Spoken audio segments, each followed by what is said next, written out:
Today is March 27th, 2023. I'm interviewing Cheryl Lankford at the West Volusia Historical Society. This is for the archive, which we are doing with a long-time DeLand residents, of which Cheryl is one. And thank you, first of all, for agreeing to do this. This will help contribute to, the big picture of the past, present, and future of DeLand. Thank you for letting me be a part of it. I appreciate that. You were born here. Tell us about what you know about your birth. Was it in a hospital? What? Well, I always start off by telling them, yes, I joke, but I am one of the Crackers. I'm an original Cracker, Floridian, native, born here. I was born in Fish Memorial Hospital in December 15th of 1954. And now, since it's not there any longer, everybody says, where were you born? And I used to say, well, across the street from the funeral home, but it's the courthouse. Wasn't born in the courthouse, but it was just a great place to be and to grow up during that time. So Fish Hospital is where I was born. Tell me about your parents. Were they native here, or did they move here for some reason? My dad came here from West Palm Beach, Florida, probably back in the 20s, 30s. I'm not quite certain of the time frame. And my mother, and she was a registered nurse, and she worked at the hospital in the emergency room, and for one of the doctors here in town, doctor by the name of Bill Hutchison. Wonderful man, wonderful general practice person. And my dad had worked with putting down the rebar and actually to turn 44 into concrete and the paving. And that was his first job here. And he lived above what now is Boston Coffee. And that was a long time ago, where they made caskets down below and they had a room upstairs. So that was where his humble beginnings began for here in DeLand. So in Boston Market, originally in the building, the downstairs, they made caskets? That is correct, yeah. Many, many years ago. Wow. Yeah, and he first started in the business. He thought he wanted to be a funeral director, go in for that. So he worked for Allen Summerhill Funeral Home with Mr. Allen and Mr. Jim Ed for a very long time. And then made a decision that he was ready to go into his own business. They were going to make him a partner, which did not come to fruition, and things happen for a reason. So he and my mother struck out and went to Dallas, Texas, and he enrolled in the Institute in Dallas, Texas for mortuary science, and received his degree and came home to open up what was then called Colonial Funeral Home, which is now Lankford Funeral Home in DeLand. A very successful operation. Extremely. This year we're 73 years old, so 73 years under the same management. I am the second generation owned and operated. My brother, I bought him out in 2017. We're 10 and a half years apart, so I came back to DeLand. I had left for a little while, and the old stories of my father fired me. We're too close for comfort. So in 1989, he fired me, so I left for about 7-8 years. And I worked for funeral homes down in South Florida, and then he developed cancer, prostate cancer. So I came back he asked me to come back to take over the family day-to-day running of the business, and that's how I got back to DeLand. So the story about you being fired by your father is true? Oh, it's true. Yeah. And what prompted that? Well, he is Taurus, a bull, and I'm a Sagittarian, and we locked horns. And of course, I was his best friend, and we went everywhere together. And the people that worked there did not, want a woman in the business, even though they all saw me as an upbringing in the funeral home, because I was raised there for the first 13 years of my life. So when I came in, they just kind of balked at that and said, well, we don't want anybody else here. They didn't want any change in the business back then. And as everything changes, it's changed 3 times since I've taken over. So as everything has changed, they said I was very hard to work with and that they probably didn't want me there. And so my dad called me in one day and fired me. It's very simple. So that's when I decided to go put a for sale sign on my house right in the yard. I owned a beautiful home right there on Garfield Avenue, stuck a for sale sign in, walked out the door, packed my truck, and I left. And then 8 years later, returned home. Sometimes space is good. Space is good. And it was great because it was a valuable lesson that I learned whenever I left DeLand. I thank him for firing me, really. It made me a better person to work for a corporate entity instead of a family-owned. I think it taught me more compassion, more drive, more genteel, and I learned at his death in 2000 how to be the best funeral director that I am. You can go through life, but when you lose the first of your parents that was a major part of your life, it changes. You humble, and then you realize that now you're standing on your own. You don't have that person to banter back and forth with about business decisions, but I was blessed because of what he left me. Yeah. So tell us about growing up in DeLand, where you went to school, what kind of activities you were involved with. So many different things. I am so blessed to have grown up in DeLand in the 50s. It was cute. Fish Hospital had a great big fountain in the front of it, and that was the first of the invention of what they call now the skateboard, and much different than it is today. They have fancier wheels and fancier boards. Back then it was just 4 wheels and a board and you rolled. And so every night, I remember between 6 and 8 p.m., they wouldn't allow anybody in the hospital for visitations. That was the quiet time. So we were allowed to ride around on all the concrete and in the front, and the lights would be on in the fountain, and it was great. I remember since we lived in the funeral home, I loved Tom's Pizza. And the Partingtons that owned it, it was just a small place, small little counter bar. What was it called? Tom's Pizza. That's still there today, yes. And pizza was 10 cents a piece. So I'd ride my little skateboard or my bicycle down and around the corner, because back then you just didn't have to worry in DeLand. It was such a safe place to be. Ride my bicycle around DeLand, and I'd go down there and I'd sit up there and eat a few pieces of pizza for 10 cents a piece and then be back home. You know, it was a block away. So growing up, it was such a childhood experience that I just loved. I used to also run around with Sandra West. Her parents owned Stetson Flower Shop, and the Johnson boys, which is part of Ben Johnson's brother, Clark, and they had horses, so we would always ride downtown. And I remember when his dad was mayor, my family would be looking for me, and they'd call down to the courthouse and ask the mayor if they had seen the kids. And they said, well, they just went by a few minutes ago on their horse, so they should be headed home. You rode the horses in downtown DeLand? We rode the horses in downtown DeLand. We used to tie them up at the Athens Theater, and we'd go in for the afternoon and watch 25-cent movies all day. So. And there was no ordinance about not having horses? There wasn't any kind of ordinance back then. DeLand was just a beautiful place. Did you have to clean up after your own horse? Well, probably not. That wasn't my horse. I was on the back, so it wasn't my problem. And I can't tell you the rest of that story. That one would leave me left with the road apples, not sure. So the Athens Theater was where you saw the movies? Loved that place. We grew up there. Yes, ma'am. Like I said, it was 25 cents for going in, and you could watch movies all day long. You didn't have to keep paying 25 cents. So it was the best babysitter our parents had.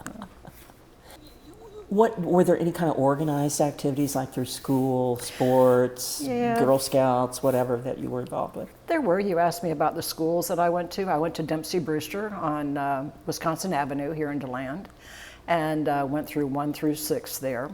Used to ride my bike over to school, or I'd walk in the morning because, like I said, it was a safe community. And I'm trying to think, down on Rich Avenue, right on the corner, they had back then the newsstands were all the rave.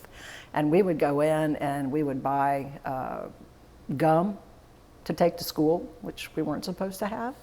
It was 5 cents a pack, so I'm telling them my age right here.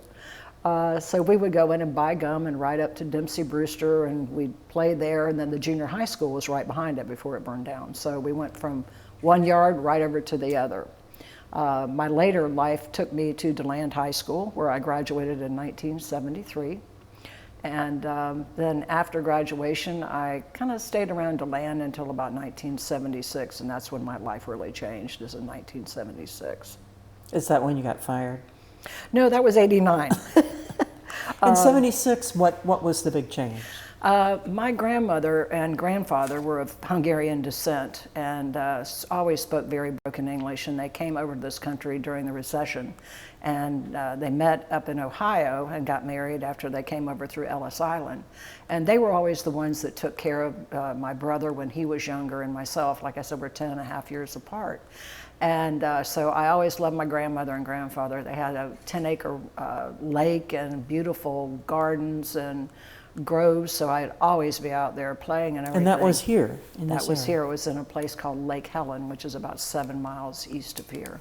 So I grew up a little Lake Helen baby. I loved it out there and liked being with my grandmother, and she was a great cook, so all that matched. But in 1976, just before Thanksgiving, it was on a Monday, and they always went and did the polka and dance down at the Activities Center in DeLand at Earl Brown Park.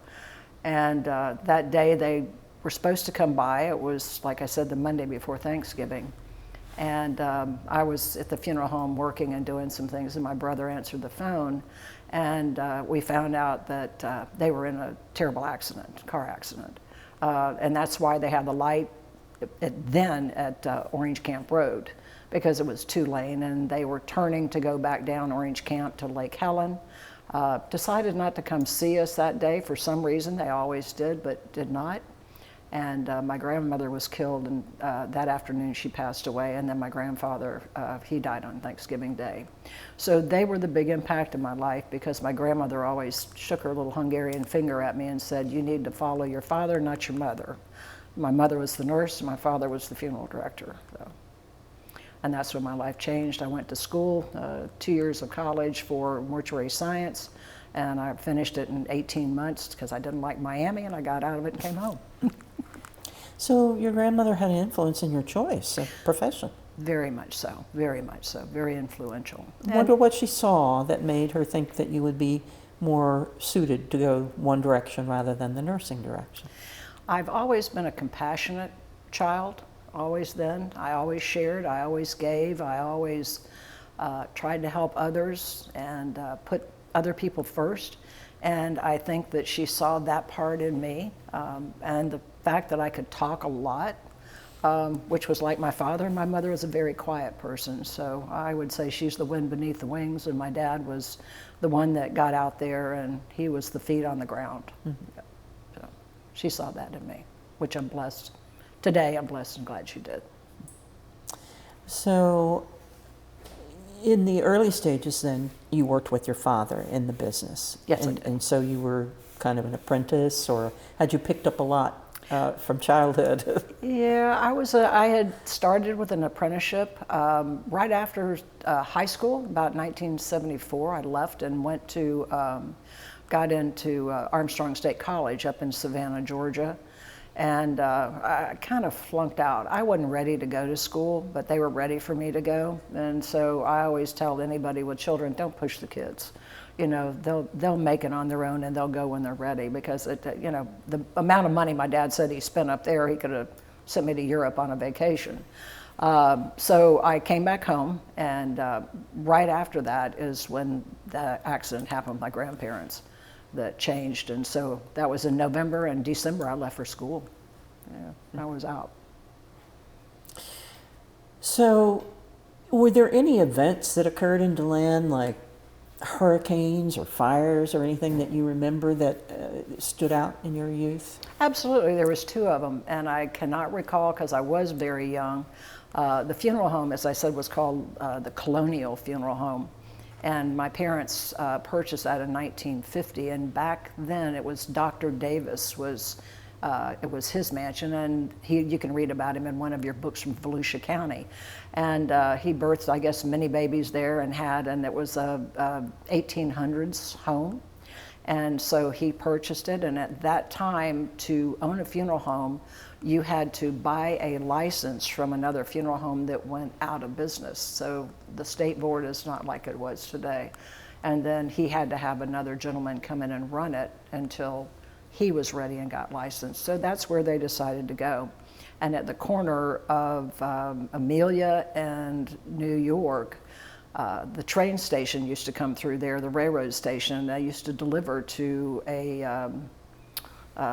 was a feed and seed store. And I'll never forget that we were up on the 3rd floor of the funeral home one night and we watched it burn. I guess the hay or something started on fire and it burned to the ground. So that was, I can't tell you the exact year, but that was one highlight, and it was a pretty big disaster in DeLand at that time. The second was in the 60s, 1962 or 63. We had Hurricane Donna. And it was kind of funny, the funeral home, the upper part where people have been in today, it's a beautiful parlor, but it was so small. My dad had to take the dormers in the front off the funeral home and build the chapel that now seats about 140, 150 people. And I'll never forget that they called him from the city of DeLand and said, because it was a cement structure, very big cement structure. And so they said, you know, that's going to be deemed a fallout shelter. And so like 50 people, families came in after my father just built it and just decorated it. And they were eating food and had things everywhere. Well, I thought it was just a heyday because I could come downstairs and play with the kids. And my dad wasn't very happy about that. It kind of tore up all those new things. No, we did not have a choice. So that was the civil defense shelter then? That was classified as a fallout shelter back then, civil defense shelter, for that hurricane, and then from then on, which thank goodness we really didn't have to have that. So pretty unique. Did you have drills in school about the possibility of nuclear war? No fire drills, but really nothing in the late 50s, early 60s with regards to that there or at the junior high school. No, we did not. That might have been my brother's error. He was born in 1944, Larry Lankford. And like I said, we're 10 and a half years apart. So he got married when he was 16 and I was 6. So I was pretty much raised as an only child. Yeah. Even though he worked in the business, I was pretty much raised as an only child. And you grew up in the funeral home? I grew up for the first 13 years of my life in the funeral business, in the funeral home. And so it was nothing, you know, new for me. Back in the 50s, the funeral homes were involved in being a funeral home and an ambulance service. So they would do both. You were staying in the funeral home, the boys would have to stay there, take turns and stay there all night long. They worked off of a CB radio. And if they got a call that a wreck had happened, they would have to all, of course, jump out. Alan Summerhills had an ambulance business, and we had an ambulance business until the county took over a contract for them. And then when they did, my dad graciously went down to the city of DeLand and donated his ambulance to them to start the business. Yeah. Did you ever get teased at school about living in a funeral home, about ghosts and things like that? No, you know, children connect with that spirit sense, and still today. I never really we just weren't scared of it, you know, and I had all my friends that still tell me today, I remember when. And they would tell me the story of we would go look at a body and think, oh, wow, you know, but when we were brought up in that wasn't something that, you know, people now today will tell their children, well, I don't want to bring my child to the funeral home. I don't think it's a place for them to be. And when I counsel and speak with them, I always tell them, you know, let the kid decide that. They're going to tell you if they can or can't do that. It really shouldn't be up to you, because you're starting the foundation of what they believe that the funeral service is about and what death is about. And, you know, they have a squirrel that passed away that they pick up out of the yard, or they have the bird that they take and they put in the box and that they bury. Well, a person is no different. So, you know, to me, it's the family members that are older that can't handle that situation, not the children. Because I know I had so many cats, I can't tell you how many. And because we lived on New York Avenue, of course, mishaps would happen.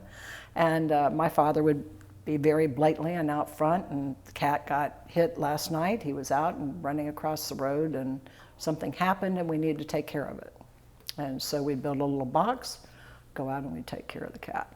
So, you know, I do believe that that part should still change today, and it doesn't. No. What's it been like being a funeral director during the COVID pandemic? good question. It took a lot out of us. I did a story for Vice News out of Washington, D.C. About a year and a half ago. They came down and interviewed us. And if you had told me what we were going to go through, you know, you want to talk about post-traumatic syndrome, it was, we would come in the morning and we would have maybe 2-3 death calls. By the end of the day, we were at 14 and 15 and 16, and it just kept coming and coming.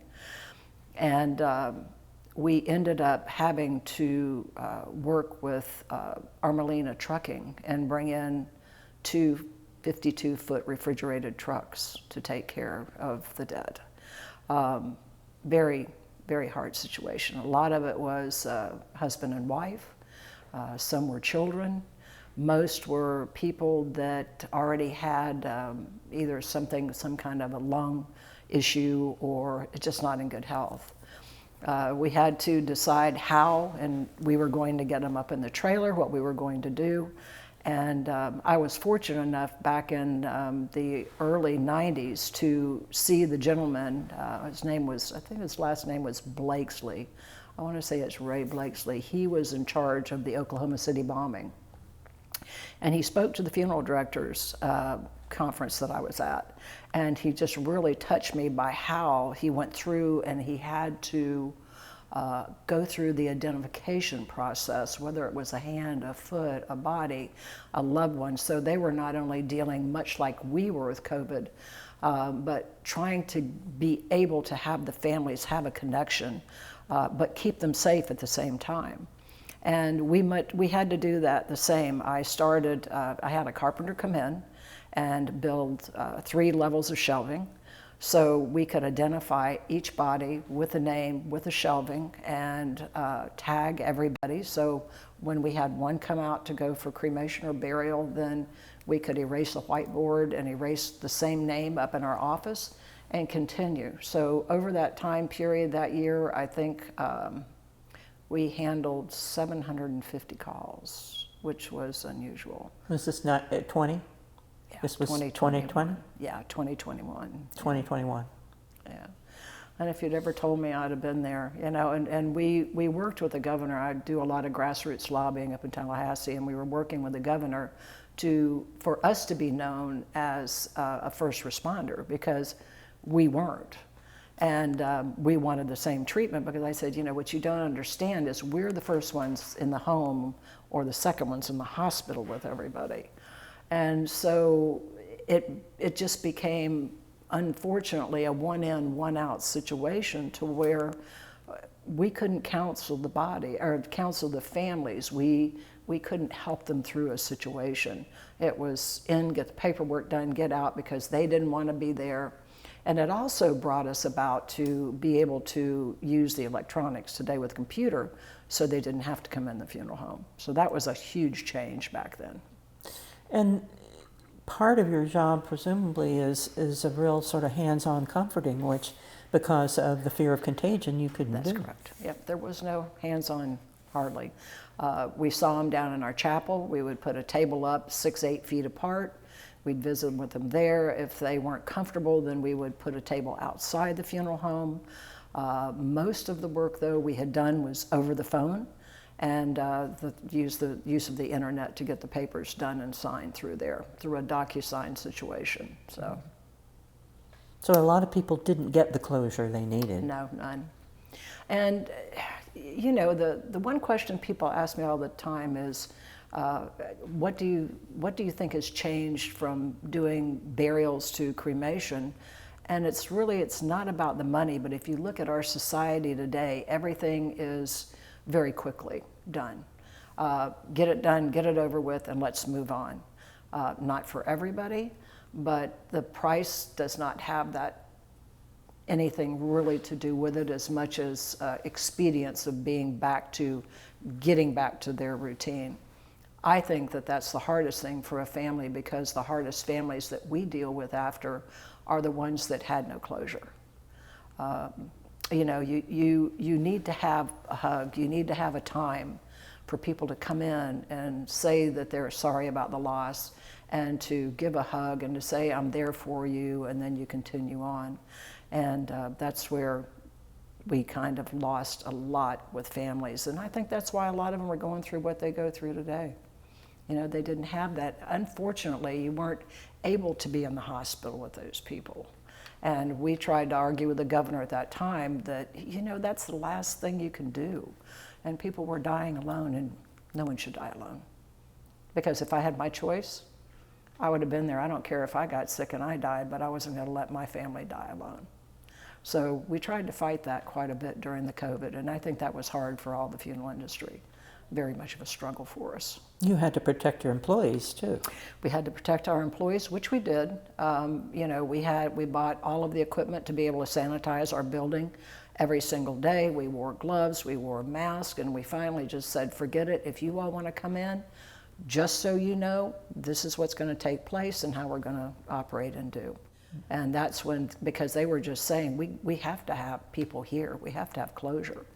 And so for the ones that were in the area that did, we finally found a way to accommodate them. Yes, ma'am. Do you feel that experience has changed you in any way? Tremendously. Like I said, you were, as a funeral director, I think, as I said before, the day that my dad died, I became a good funeral director. The day that my mom died, I became a wonderful funeral director with compassion. She was my strength and my support, and taught me how to move forward, to have the gentle and kindness of a woman, the strength of a gentleman to run a business, and so I had the best of both. But the day that she died was the first time that I realized, when you've lost both parents, that you stand alone. And that was the day I stood alone. She died, I believe it was March 8th of 2006, and my father died in 2000, so March 19th. Did you get comfort from your community during this? We did. Had a large outpouring of people from all over, I think all over the country, from my father, because he was just such a, he was out there for everybody. He used to open up shows, and I say this because nobody's going to know who this guy is, but Myron Florin, which you might remember. Myron Florin was a beautiful musicianist, and so my dad would go all over and open up for him. He would open up also for Paul Harvey. He was a very good friend of ours, Paul and Angel Harvey. And he actually, Paul Harvey, I met him, and I've got great pictures of us. We're on the back of my dad's boat on the St. Johns River, and Paul Harvey did a whole episode on my dad, which was really kind of cool about, again, the same thing, DeLand and the city and where we live in Florida and being out there. And Paul was just, he was just a gentleman's gentleman. So you witnessed this interviewing of your dad on the... All of it. On the boat on the St. Johns River? On the boat on the St. Johns River with Paul Harvey, yeah. And about what time would that have been broadcast? Do you remember? It's back in the 60s, the early 60s. I've really, I tried to Google and find any of his broadcasts, which was, by the way, the first of a podcast, you know, that's what I feel. So, you know, when Mr. Harvey did that with the rest of the story, I've tried to get in touch with his son to see if they could find something like that, because it was just such a wonderful part. I did have the actual recording, but that was so many years ago, so I'd love to have it again, because it was just an awesome time. So growing up during then, my dad, for his visitation, there were about 800 people here in the community. In his service, there were 1,200, so very well known. And you know, it's not to say that to boast, but he was just such a loved man. So that compassion's carried on with our family. In what ways have you seen DeLand change? Ooh. All the building. It just, you know, how people always say, I don't want to be one of those people that say, you know, things aren't like they used to be. But they're not. You know, the Beauty Mark used to be John Bearden's pharmacy back when I was little. And, you know, you could walk down and buy penny candy all the time. And, you know, that part is gone. And all of the older people that were a large part of this community, the Gibbs family, the Pearsons that had Blue Springs State Park, all those are gone, and all of the stores and things that they had, some of the children are running them. It's still the 2-lane highway, but there's just so much growth, and I think it's just, while I have no disregard for growth, I think it's too much too fast. Our infrastructure, I don't believe, can support some of it. I remember a time when they couldn't build a high school or a school or a subdivision without first going through and seeing a need for the schooling.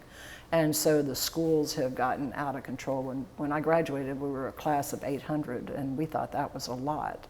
But today, of course, it's just, the numbers are ridiculous. That's a very large number then for a small town. It was in 1973. But the high school was built for it. But then after that, they didn't really have a plan. And there's, when you look at that, that's one high school for all the kids here. So the growth and the tearing down of all the trees, I don't like the tearing down of all the trees in DeLand. They're there for a purpose, and I think that that's why we've had so much trouble with disasters like we've had out on Plymouth Avenue with the tornado when it came through. There's nothing to buffer. We're stripping the land down, and it's Yes, just, we were hit by that tornado. I can imagine. Our home was. I'm so sorry. I can imagine. We were lucky though. Yeah, there are some lucky and some that weren't. Yeah. But just the busyness of DeLand, but still in all, it's strange to say that there are places in downtown where we all gather, that it's a family place. Nowadays it's called the Elusive Grape. When my parents were growing up, it was the Elks Club. The Yacht Club, and that burned down. Of course, they reopened it, but none to the exception of what it used to be, the old-time Yacht Club. So when I look back, it's just, I used to walk into a restaurant, I know everybody, and some nights I walk in and I go, who are these people? When I walk in somewhere and I know no one, it's a pretty different thing, because I've been here for 68 years now, so. Do you see social progress here? Are people tolerant? Where are the areas where that you see that are evolving, and maybe for good or worse? I don't know. I appreciate the question. I think that it's evolving in such a phenomenal way, because there's always something going on here, and the DeLand Museum and some of the people with the arts have brought in such a culture that DeLand never had before. You're calling people to our community, which strives and helps our businesses downtown, and it's such a walkable, enjoyable, everyday experience for people. The Athens Theater, the best thing, I think Debbie Dunn and that whole group back many, many years ago, when we kind of thought, why are you putting all that money into that building when it has just become one of the enrichment centers as part of our community. Matter of fact, I'm going to see, what do they call it, like a cover band on Friday night that they're going to have there, and it just packs with people all the time. Not only for the kids' plays, which is good because it still brings the children back in, which I think is a great thing for the community, because when I grew up, the museum was at the corner of Garfield Avenue and New York, and that was the library too in the front, which is now the dentist office. And in the back, you could go up there, and the kids could go up in the summer, and they could do painting, and they could do clay work and everything like that, and enjoy. And then it just kind of seemed to go away until after all that was done with the Athens. And now my granddaughter, she goes to do plays there, little plays. She's 7 years old. And I think that there's just nice little different pods in the community that everybody can find something, from the Friday market downtown that people can bring in. And it's just everywhere you look, there's like a little nook and cranny and what I would call a vignette that people could go and maybe have a glass of wine and enjoy and meet and gather and stimulate our economy. And that's what's the great part about it. While the building is, we would like to keep it small, and I hear people, oh, DeLand's too big. It is, but you have to change. But then what is enough? What is enough for change? And I don't have the answer to that question. What kind of civic groups are you involved in now? I have, as far as the civic groups, I was involved in, I can't even remember the name of it, a long time ago. It was a ladies group. I was involved in that in the 70s and 80s, and then when I went to Miami, or back to Boca, where I was a funeral director for about 8 years, I was involved with Rotary down there. And when I came back in 1996, Bill Mansonek, who his father was an attorney in town and very big part of the community, they had an office next door to our funeral home, and his dad was one of my father's best friends. And Bill said, well, let me be your sponsor, because you have to have a sponsor to come into Rotary. So back in 96, I got into my Rotary, and then in 2010-11, I was the first woman president of the DeLand Breakfast Rotary Club.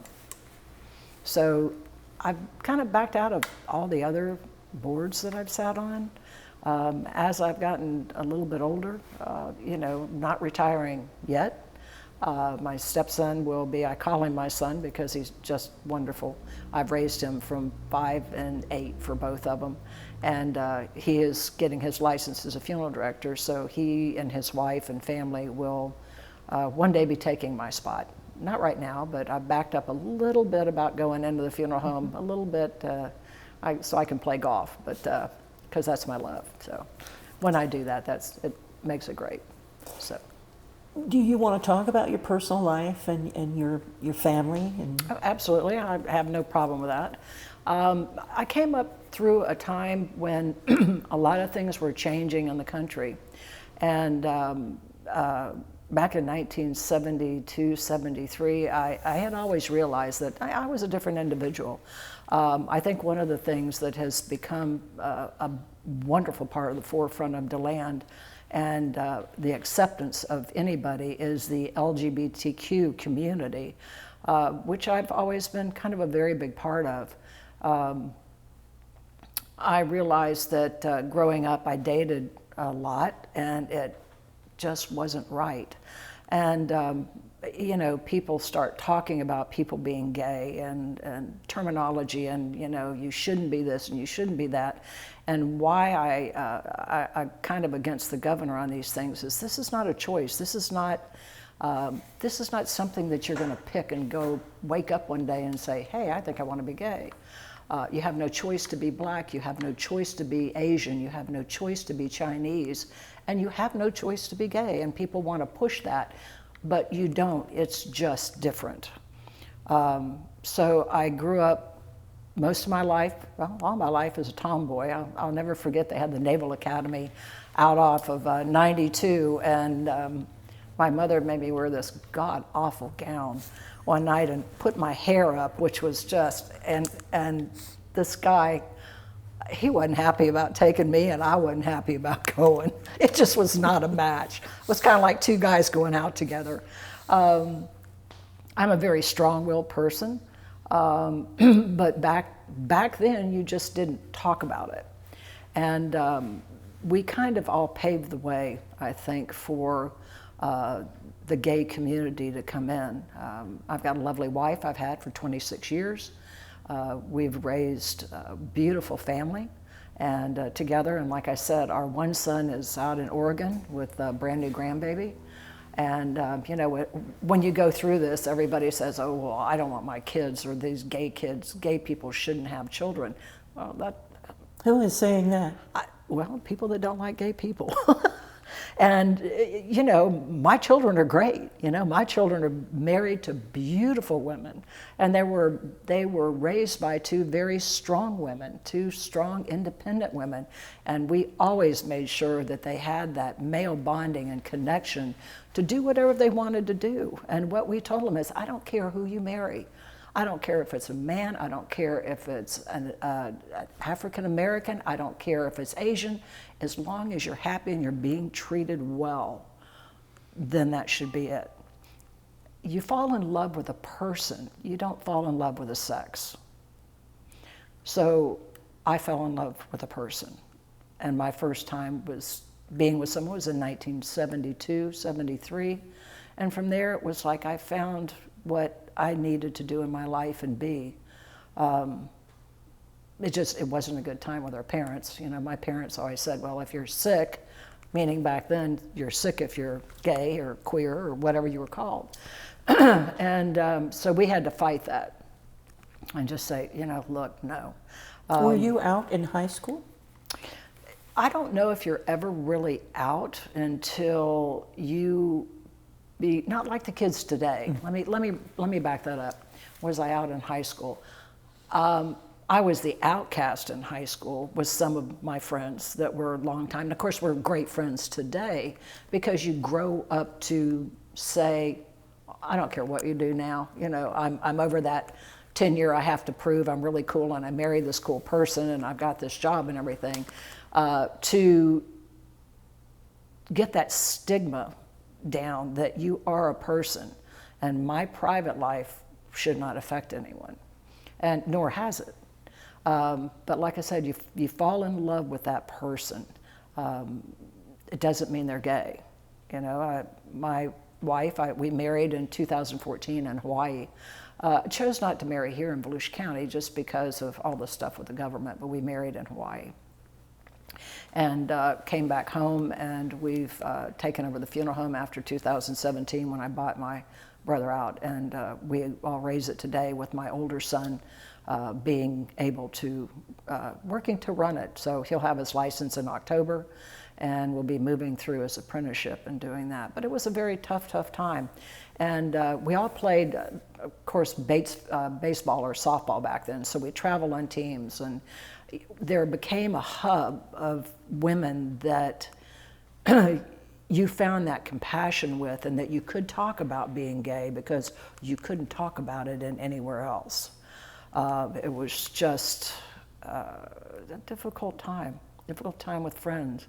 But 90% of my friends today are married couples, male, female, that I love and run with. I have very few gay friends, maybe just a few, but I think that that's where my business senses come in. It's just, I'm too much in the community I'm just not in those areas, but I always make sure and sponsor and do everything we can.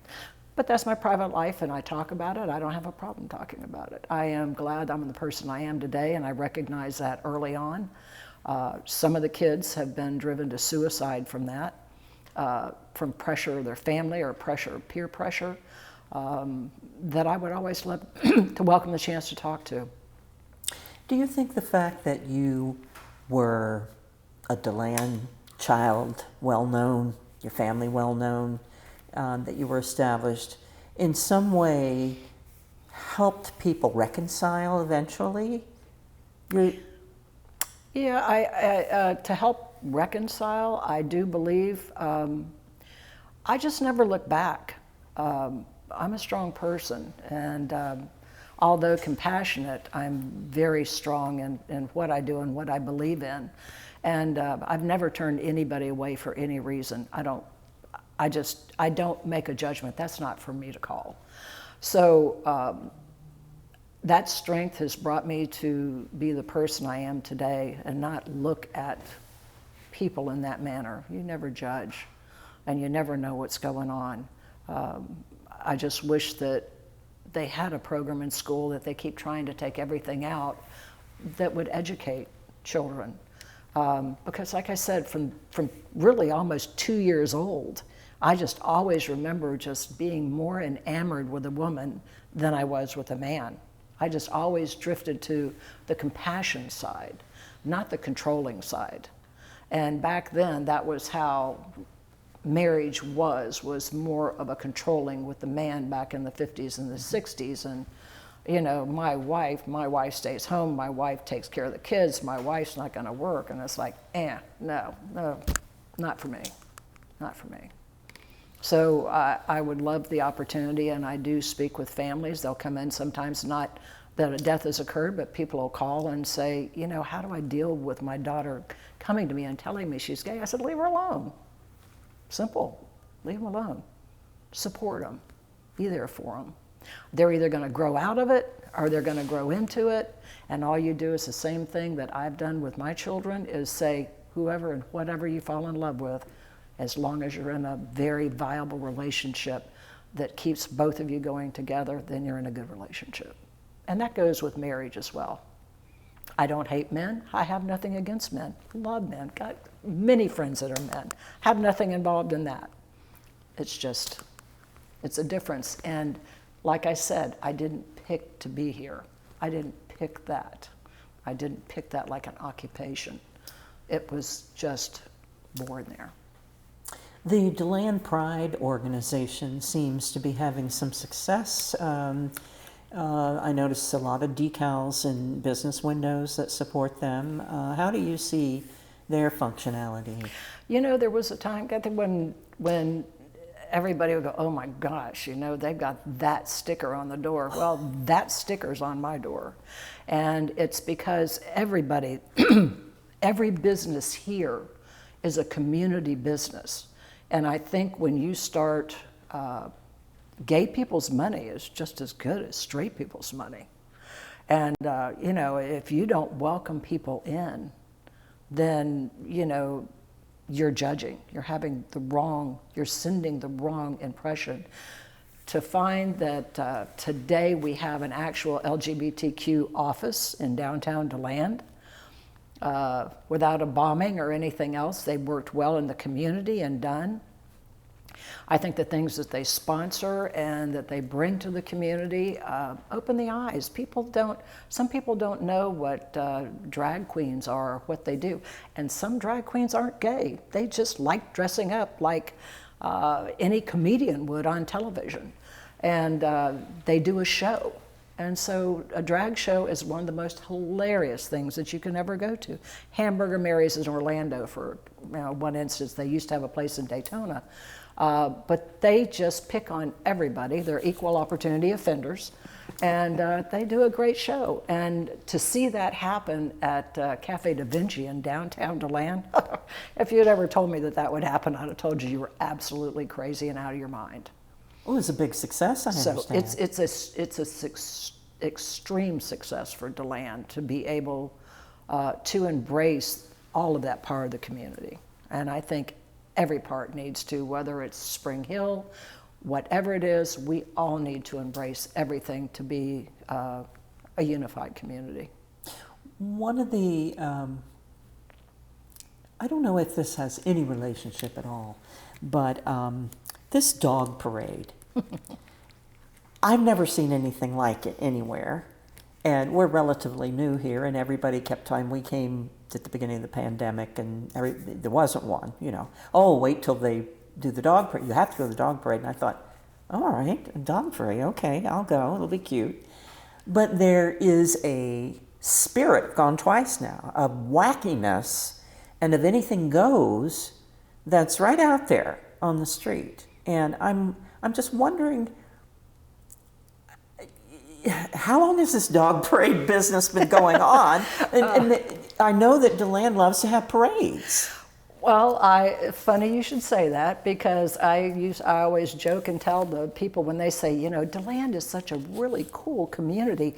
We've never heard about this. We've never been to some place like this. I mean, your arms are open. Like I said, we go to the elusive grape that is the what we call the bedroom, the living room of DeLand, because everybody comes in and has wine and has some food and talks, and you meet the center of the people, and a multitude of the working professionals and business owners are there all the time. So, you know, you have your board meeting there in the afternoon. I've made funeral arrangements over a glass of wine. So, hey, so dogs on the street, dogs coming into everywhere. My grand dog comes to work every day and meets and greets. And so when the crew started this, the crew of Amelie, golly, I really honestly can't tell you the first year they started, but it was a very small parade, and now it's grown to the capacity it is today. And I tell people, you know, DeLand is one of the only communities that will shut down a highway to do anything. I said, we shut down a highway for dogs. We shut down a highway for graduation, for the homecoming. We shut down a highway for our veterans. I mean, to shut down a federal highway as many times as we do a year is unconscionable to Some cities, they would go, we can't do that. Oh, yeah, you can. We do it in DeLand all the time. We shut down Indiana Avenue, on both sides. We have car shows that drive people downtown. We have the car shows out at near Aldi's, which is different. And there's nothing better than when we grew up to see a muscle car. That just still gives everybody a thrill. Your cars are okay today. Smart technology's fine, but there was nothing like shifting a car and being at that with a 396 Chevelle, which I had. That got me into a lot of trouble, might I add. And my dad knew all the highway patrol, and that was probably one of the only reasons I wasn't put under the jail. But I think it's just great, and that lends another aspect to bring people to our downtown community. We're laughing because we're getting ready to have our 50th class reunion. If you told me I'd even be alive at my 50th class reunion, I would say crazy. But we're looking pretty good. Compared to some classes, the class of 73, we're looking pretty good. So we don't look like we're in our 70s, almost 70s. So we're holding on, and it's so funny, but there's such a bond to that, and I think that it's so needed to keep kids together, and ride that float downtown and be able to talk about it. And it's like the younger, when I hear this class of 2022, I go, oh my gosh, you got to be kidding me.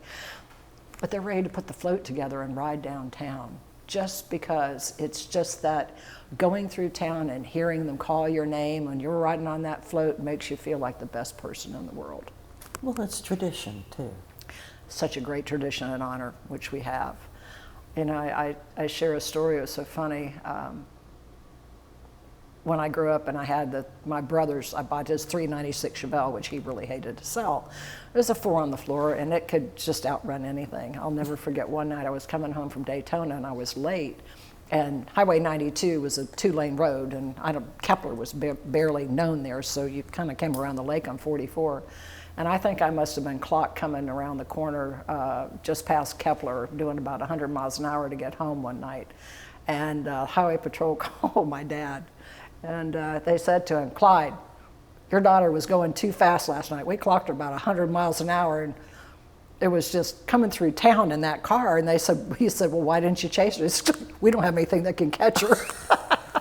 So by the time I got home the next day, my dad said, cops called last night, you're driving too fast, gotta slow down. Yeah, sure, okay. Yeah. So that's where I grew up. That was DeLand. We knew everybody that was here. Some of the things that changed, we used to know all the highway patrol. I don't know that many anymore. My dad would at Christmas every year stack his whole back trunk with booze, and he would go up and down I-4, and he would give all of them that were working on Christmas Eve a bottle of booze. That was just him. That was DeLand. We don't do that anymore, of course, because you're not supposed to have booze in your car anyway. But yeah, much less to hand it out. But all of that is the draw. That's what's making DeLand a beautiful place today. Walkable, very viable. I would like to see some more farm-to-table restaurants here. I go out of town a lot to eat just because I like to experience different things. So, and if I want to have a conversation, sometimes I like to go out of town because otherwise I have people which I have no problem with, but we get to talking all night long, and I forget that I'm with some other people. I love DeLand. I wouldn't have picked any other place. I'm glad to be from here. What would you like your legacy to be? I'd like to be remembered as a person that gave back to the community. I don't like to be recognized for gifting.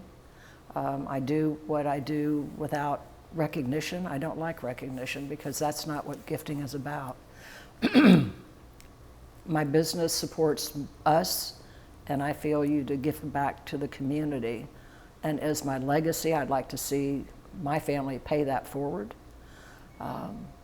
and be able to have people say, the stories like I hear about my dad, we're still talking about him 23 years after his death. People say, your dad did. And I hope my legacy is that strong that they say, I remember the time Cheryl did. And that's what I live to do every day here. Give me somebody to help every day. I heard somebody told me a story the other day about something I did, and they go, well, you won't remember me. And sometimes I don't, because I know the face, but I can't remember the names because I see so many people. And they say, I remember when you did and went out of your way and did whatever it was. And I thank my father for that. So that legacy continued to me, and I hope I pass it along to my kids. And what would you say to young people today? What advice would you give them? Stay the course. Be the person that they are. Don't try and be somebody that you're not. Kids are strong. I believe every generation that comes along is raised for a specific reason. And I say that, I should have prefaced it by, back in the 50s when I grew up, this was the beginning of, they used to have a little Mattel machine that you would vacuum seal and heat up, and you would make little plastic cars out of it. And then we had like this little game that was the beginning of the computer age. I mean, I remember working on a matrix dot printer where that thing was like eating corn off the cob. And this generation is, I mean, we're into the age of intelligence to where they're taking pictures and imposing them and making it like a different person, like take your picture and make it, they can make so many things now and do. And each generation is, if you look back, each generation, the computer generation, I'm on the cusp of that. Like my grandparents would have never understood that. We had the Rolodex phone. My father had one of the first bag phones. And then here we are today learning we all carry a phone. Who knew that we weren't going to have a phone in our house? And then the computers and where they are and the scientific part behind that. I think that God gives every generation that ability to survive in that time period and be able to move it forward. And I was lucky to be in my generation. The 50s were a cool thing. We came through all of the music, all of what people had to offer, all of the games, all the things that making our life easier and making our age be longer. With all the studies and all the scientific part, people weren't living past 70 or 80 a long time ago. Now they're living to 80, 90, and 100. Like you said, you got your knee done. Your life expectancy's changed all over for you. And so I think that's what will be carried on, is each generation is built, and they should continue that course. I still believe they should get an education, I feel that I didn't go to a four-year school. I like the School of Hard Knocks. It taught me more about my life than I could ever learn in a paid college and university. Street smart's good. Book smart's great, but street smart's good because that's where you survive. And I hope that the kids today will explore everything that they have out there in life, and don't rush it. Don't rush it. It comes with time. You have to mature. These kids have to mature. The gentlemen are not, maturing until sometimes their late 20s, early 30s. I know my son is 33 and he's just coming into his own to be able to manage and to handle and to use all of technology. So don't rush it, but stay your course, do what you believe in. I was talked out of what I believed in. Not that I don't love this industry, but my first love in my entire life was a horse. And I used to train and do some things, and I wanted to ride the barrel. I was one of the #1 barrel racers in Volusia County back in the 60s and early 70s. And that's all I wanted to do, was be with my horse and do. And my parents said, no, that's over, you're going to school. And so that's why I failed at school. And that's what I say, do what your passion is. However long it's going to run out, passions can change. But stay the course, do what you want to do. You'll become the person you want to be.